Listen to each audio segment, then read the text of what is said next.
Hello दोस्तों, आपका स्वागत है हमारे में अपने यूट्यूब चैनल आर के क्लासेज 332 में। आर के क्लासेज 332 में मैं राकेश चौधरी आपको साइंस पढ़ाऊंगा। जो साइंस में हम जो तीनों सब्जेक्ट आते हैं, यानी रसायन विज्ञान, भौतिक विज्ञान और जीव विज्ञान, तीनों के बारे में देखेंगे। तो हम चालू करते हैं। सबसे पहले की साइंस कहते किसे है, यानी साइंस के बारे में जानते हैं कि साइंस है क्या। इसके बारे में देखेंगे। साइंस यानी विज्ञान, कि भाई आखिर इसकी उत्पत्ति कहाँ से हुई है, कैसे। जो साइंस है यानी विज्ञान है, साइंस शब्द की उत्पत्ति होती है लैटिन भाषा के सिंटिया नामक शब्द से। कौन सा शब्द से? सिंटिया नामक शब्द से। कौन सा शब्द है? सिंटिया नामक शब्द है। कौन सा शब्द है? सिंटिया नामक शब्द है। इस सिंटिया का जो शाब्दिक अर्थ क्या होता है? तो इस सिंटिया का जो शाब्दिक अर्थ होता है, यानी शाब्दिक अर्थ होता है टू नाउ। क्या होता है? टू नाउ यानी जानना। क्या होता है? जानना। यानी हम कह सकते हैं, विज्ञान की परिभाषा हम बता सकते हैं। विज्ञान की परिभाषा हम क्या बता सकते हैं? यानी इस भौतिक जगत में जो कुछ भी घटनाएं घटित हो रही है, उनका क्रमबद्ध तरीके से या सुव्यवस्थित ढंग से किया गया अध्ययन क्या कहलाता है? विज्ञान कहलाता है। यानी मैं कह सकता हूं, इस भौतिक जगत में जो कुछ घटनाएं घटित हो रही है, जो कुछ घटनाएं घटित हो रही है, उनका क्रमबद्ध व सुव्यवस्थित तरीके से किया गया अध्ययन क्या कहलाता है? विज्ञान कहलाता है। क्या कहलाता है? विज्ञान कहलाता है। यानी आपसे कोई विज्ञान की परिभाषा पूछे तो आप क्या बताओगे? इस भौतिक जगत में जो कुछ घटनाएं घटित हो रही है, उनका क्रमबद्ध तरीके से या सुव्यवस्थित तरीके से किया गया अध्ययन क्या कहलाता है? विज्ञान कहलाता है। अगर आपसे कोई विज्ञान शब्द की उत्पत्ति पूछे तो कहाँ से हुई है? लैटिन भाषा के। कौन सी भाषा के? लैटिन भाषा के। कौन सा शब्द है? सिंटिया शब्द। कौन सा शब्द है? सिंटिया शब्द, जिसका शाब्दिक अर्थ क्या होता है? टू नाउ यानी जानना। अब जानेंगे किसके बारे में? जो भी इस भौतिक जगत में घटनाएं घटित हो रही है, उनका क्रमबद्ध तरीके से यानी सुव्यवस्थित तरीके से किया गया अध्ययन क्या कहलाता है? विज्ञान कहलाता है। अगली बात आए कि विज्ञान के जनक कौन है? किसके? विज्ञान के जनक।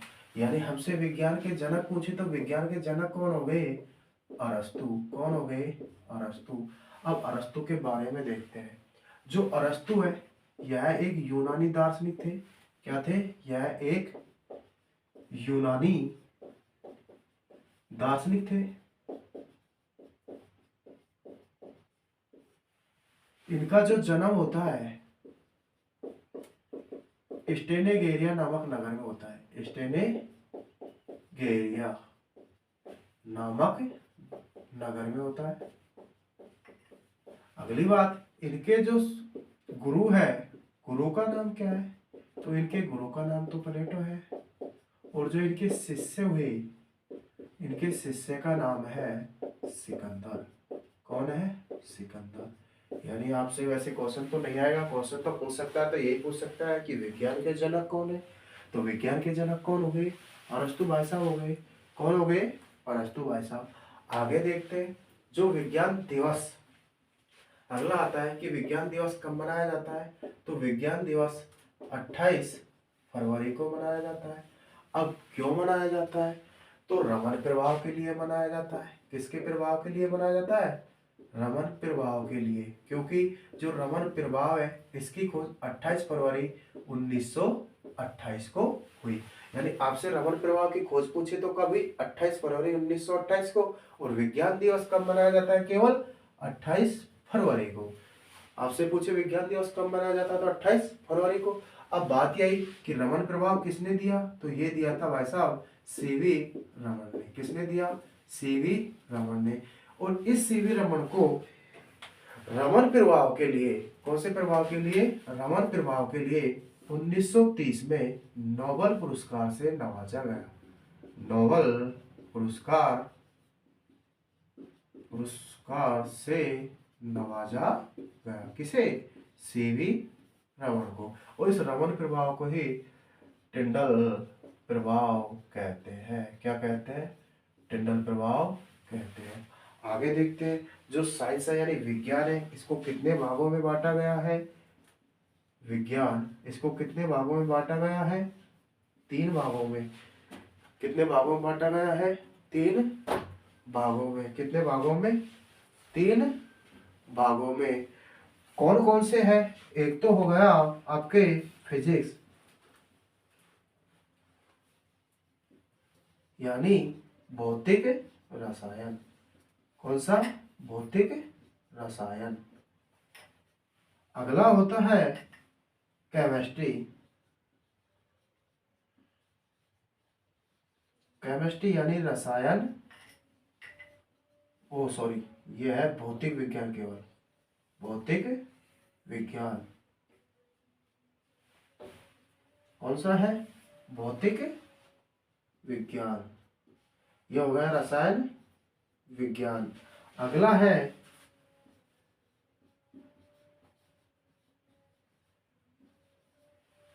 बायोलॉजी यानी जीव विज्ञान। अब बात करते हैं हम सबसे पहले कौन सा पढ़ेंगे? फिजिक्स पढ़ेंगे। क्या पढ़ेंगे? फिजिक्स पढ़ेंगे। फिजिक्स का हम पूरा विवरण पढ़ेंगे। हम जो साइंस पढ़ेंगे 0 से हाई लेवल तक की साइंस पढ़ेंगे। जो आपका कोई भी एग्जाम हो, आपका किसी भी प्रकार का एग्जाम हो, चाहे वो रेलवे हो, चाहे वो एसएससी का हो, चाहे वो जीडी हो, दिल्ली पुलिस हो, एमटीएस हो, राजस्थान के लिए सीईटी हो, जिसमें जैसे अब जो कर लिए राजस्थान की जो नई भर्ती है पशु परीक्षण की, उसमें भी फिजिक्स आएगी। तो वो टॉपिक देखते हो। तो पहले हम किसको पढ़ेंगे? फिजिक्स को पढ़ेंगे। किसको पढ़ेंगे? फिजिक्स यानी भौतिक विज्ञान।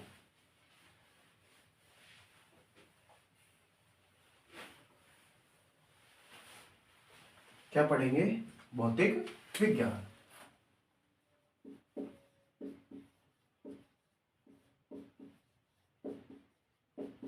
यानी फिजिक्स।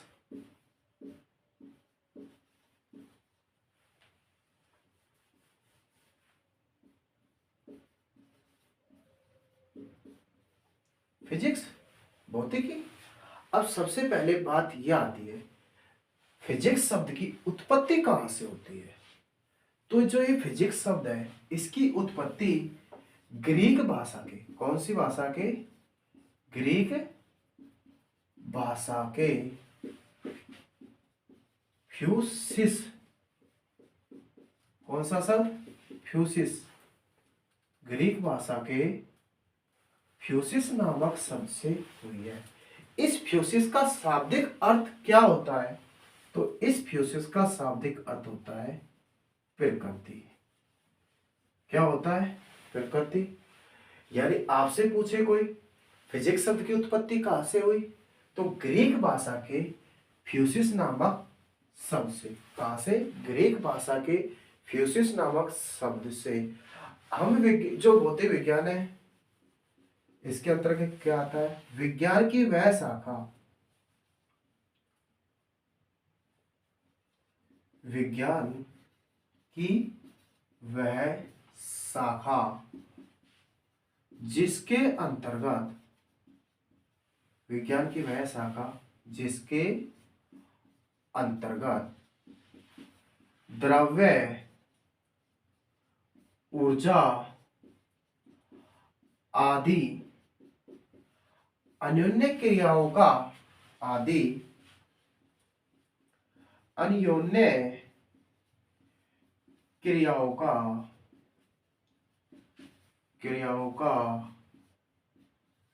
किया गया अध्ययन, क्रियाओं का किया गया अध्ययन क्या कहलाता है? किया गया अध्ययन ही भौतिक विज्ञान कहलाता है। भौतिक विज्ञान कहलाता है। क्या कहलाता है? भौतिक विज्ञान कहलाता है। यानी हम परिभाषा बोल सकते हैं, विज्ञान की वह शाखा जिसके अंतर्गत द्रव्य, ऊर्जा आदि या इनसे संबंधित जो अन्य क्रियाएं हैं उनका किया गया अध्ययन क्या कहलाता है? भौतिक विज्ञान कहलाता है। क्या कहलाता है? भौतिक विज्ञान कहलाता है। अब आगे बात यह आती है कि जो भौतिक विज्ञान है, भौतिक विज्ञान यानी हम कह सकते हैं भौतिकी को दो भागों में बांटा गया है। कितने भागों में? दो भागों में। तो पहला भाग हो गया प्राचीन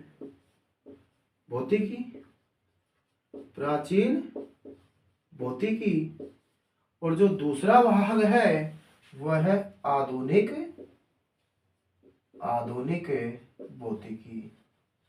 कौन सा है? आधुनिक भौतिकी। अब बात यह आती है, अब इनके जनक, वही प्राचीन भौतिकी के जनक कौन हुए, आधुनिक भौतिकी के जनक कौन हुए, और कंप्लीट अगर आपसे भौतिक विज्ञान के जनक पूछे तो वो कौन होते हैं? Isaac Newton. अब बात यह आती है कि इस न्यूटन भाई साहब को ही भौतिक विज्ञान का जनक क्यों कहते हैं? तो न्यूटन भाई साहब को भौतिक विज्ञान का जनक इसलिए कहते हैं क्योंकि जो ये न्यूटन है इसी ने ही गति के नियमों के बारे में बताया, प्लस में इसी ने जो प्रकाश श्वेत रंग का होता है, यानी प्रकाश में जो 7 रंग रहते हैं उनके बारे में किसने बताया? न्यूटन भाई साहब ने बताया। किसने बताया? न्यूटन भाई साहब ने बताया। तो इसने काफी सारे यानी 4-5 के बारे में यानी फिजिक्स में खोज की, इसलिए इस भौतिक विज्ञान का जनक किसे माना जाता है? आइजैक न्यूटन को। अब बात यह आती है प्राचीन भौतिकी कौन सी होती है? जो 19वीं शताब्दी से पहले की, 19वीं शताब्दी से पहले की जो भौतिकी होती है, 19वीं शताब्दी से पहले की भौतिकी, और ये 19वीं शताब्दी के बाद की भौतिकी, 19वीं शताब्दी के बाद। अब बात यह आती है कि जो प्राचीन भौतिकी है इसके जनक तो कौन हुए? तो इसके जनक कौन हुए? Isaac Newton. कौन हुए? Isaac Newton. इसके अंतर्गत कौन सी भौतिकी आती है? जो यानी प्रकाशिकी आता है, यांत्रिकी आता है। तो यांत्रिकी के अंतर्गत ये जो गति वगैरह होते हैं, गति, बल, ये सारे किसके अंतर्गत आते हैं? यांत्रिकी के अंतर्गत आते हैं। अब बात ये आती है आधुनिक भौतिकी के जनक कौन है? तो इनके जो जनक है अल्बर्ट आइंस्टीन। अगर आपसे मुख्यतः आधुनिक भौतिकी के जनक पूछे तो कौन हो गए? अल्बर्ट आइंस्टीन, प्लस में इनके साथ गैलीलियो भी आता है, गैलीलियो, और न्यूटन भी आता है। कौन आते हैं? न्यूटन। अब बात देखते हैं आगे कि भौतिक विज्ञान में अब आगे क्या आता है। यानी भौतिकी के जनक आपको पता लग गया। अब हम बात करेंगे, यानी यहाँ से टॉपिक को आगे बढ़ाते हैं। आपको इतना तो पता लग गया होगा कि भौतिक है क्या, इसके खोजकर्ता कौन है, भौतिक विज्ञान की परिभाषा क्या है, उत्पत्ति कहाँ से हुई, जनक कौन है, इसके बारे में पता लग गया। तो आगे जो टॉपिक है हमारा उसमें देखते हैं मापन व पद्धतियां। मापन व पद्धतियां, मापन व पद्धतियां। अब मापन व पद्धतियों में हमें सबसे पहले राशियों की आवश्यकता होगी। मापन व पद्धतियां, तो हमें सबसे पहले किनकी आवश्यकता होगी? राशियों की आवश्यकता होगी। तो बात आती है राशियां किसे कहते हैं? वे भौतिक राशि जिन्हें हम संख्या के रूप में लिखा जा सके, वह मापा जा सके, क्या कहलाती है? राशियां कहलाती है। क्या कहलाती है? राशियां। क्या कहलाती है? राशियां। यानी हम राशियां की लिखेंगे जिन्हें संख्या के रूप में, जिन्हें संख्या के रूप में लिखा व मापा जा सके, मापा जा सके, क्या कहलाती है? राशियां कहलाती है। क्या कहलाती है? राशियां कहलाती है। क्या कहलाती है? राशियां कहलाती है जिन्हें हम संख्या के रूप में लिखा और मापा जा सके। अगली बात आती है कि राशियां होती कितने प्रकार की है? तो राशियां दो प्रकार की होती है। कितने प्रकार की होती है? दो प्रकार की होती है। एक तो होती है सदिश राशि। कौन सी राशि? सदिश राशि। और दूसरी होती है अदिश राशि। कौन सी राशि? अदिश राशि। सदिश राशि और अदिश राशि। वेक्टर, इसको तो वेक्टर बोलते हैं, वेक्टर क्वांटिटी, वेक्टर क्वांटिटी, और इसको स्केलर क्वांटिटी। ठीक है, अगर इसको इंग्लिश में बोले तो वेक्टर क्वांटिटी और इसको बोले तो स्केलर क्वांटिटी। अब बात ये आती है कि सदिश राशियां कौन सी होती है? सदिश राशियां कौन सी होती है? वे भौतिक राशि, वे भौतिक राशियां, वे भौतिक राशियां जिन्हें व्यक्त करने के लिए, वे भौतिक राशियां जिन्हें व्यक्त करने के लिए, व्यक्त करने के लिए हमें, वे भौतिक राशियां जिन्हें व्यक्त करने के लिए हमें दिशा व परिमाण, दिशा व परिमाण, यानी दिशा व परिमाण, दिशा और परिमाण, दिशा और परिमाण यानी दोनों की आवश्यकता होती है। क्या होती है? दोनों की आवश्यकता। किस किस की? दिशा और परिमाण की, दिशा और परिमाण की। यानी वे भौतिक राशियां जिन्हें व्यक्त करने के लिए हमें दिशा और परिमाण दोनों की आवश्यकता होती है। कौन सी राशि कहलाती है? भौतिक, वो सदिश राशियां कहलाती है। अब बात यह आती है कि सदिश राशियां होती कौन कौन सी है, तो आगे देखते हैं इनकी ट्रिक के बारे में। इतना हो गया। यानी राशियां किसे कहते हैं? जिन्हें संख्या के रूप में लिखा हुआ मापा जा सके, क्या कहलाती है? राशियां कहलाती है। कितने प्रकार की होती है? दो प्रकार की, सदिश और अदिश। सदिश को कहते हैं वेक्टर क्वांटिटी और अदिश को कहते हैं स्केलर क्वांटिटी। अब बात यह आती है वेक्टर क्वांटिटी यानी सदिश राशियां, वे भौतिक राशियां जिन्हें व्यक्त करने के लिए हमें दिशा और परिमाण दोनों की आवश्यकता होती है। कौन सी राशि कहलाती है? सदिश राशि कहलाती है। कौन सी राशि कहलाती है? सदिश राशि कहलाती है। अब देखते हैं सदिश राशियों की कौन कौन सी होती है।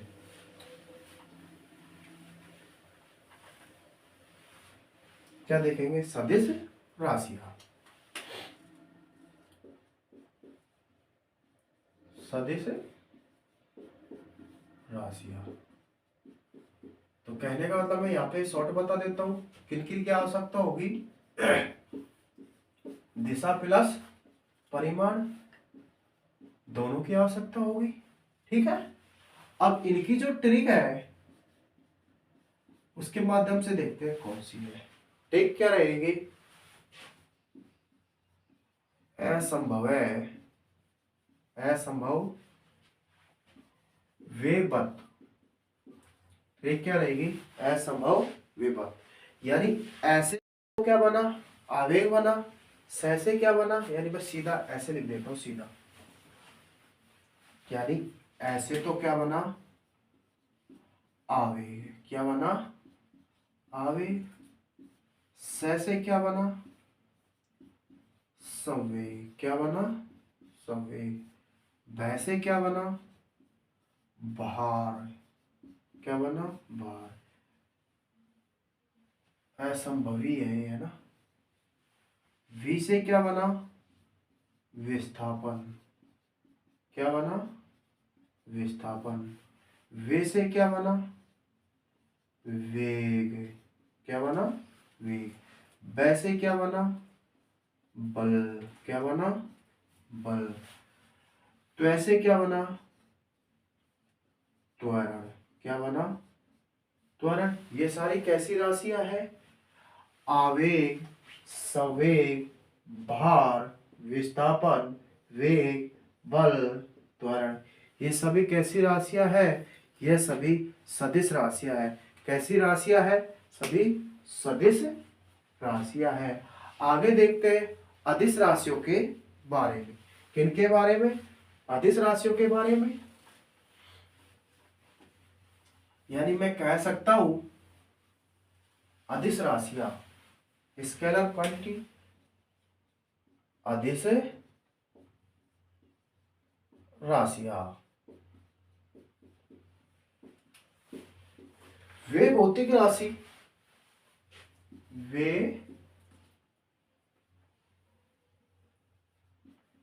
भौतिक राशि, ये भौतिक राशि जिन्हें व्यक्त करने के लिए, जिन्हें व्यक्त करने के लिए केवल परिमाण की आवश्यकता होती है, केवल परिमाण की आवश्यकता होती है, केवल किसकी आवश्यकता होती है, परिमाण की आवश्यकता होती है, अदिश राशि कहलाती है। यानी केवल किसकी आवश्यकता हो, परिमाण की, क्या नहीं होना चाहिए, दिशा नहीं होना चाहिए। परिमाण क्या होता है, परिमाण जिन्हें हम संख्या के रूप में लिख सके, जिन्हें हम संख्या के रूप में लिख सके, वो क्या होता है, परिमाण। परिमाण जैसे 5 kg हो गया, 5 गुलाम हो गया, 50 जूल हो गया, ये सारे क्या है, परिमाण, क्या है, परिमाण। अब अदिश राशियां कौन कौन सी होती है, अदिश राशियां कौन कौन सी होती है, इसके बारे में देखते हैं। सबसे पहले ये ध्यान रख लेना कि अदिश राशियों में तो किसकी आवश्यकता होती है, केवल परिमाण की, और सदिश में दोनों चाहिए, क्या, परिमाण प्लस दिशा, परिमाण प्लस दिशा। ठीक है, अब बात करते हैं अदिश राशियों की ट्रिक की। उसका दाल चावल एमएससी से आता है, ट्रिक क्या है, उसका दाल चावल एमएससी से आता है, कहां से आता है, एमएससी से। ऊ का मतलब क्या हो गया, ऊष्मा हो गया, ऊर्जा हो गया। स का मतलब क्या हो गया, समय हो गया, क्या हो गया, समय।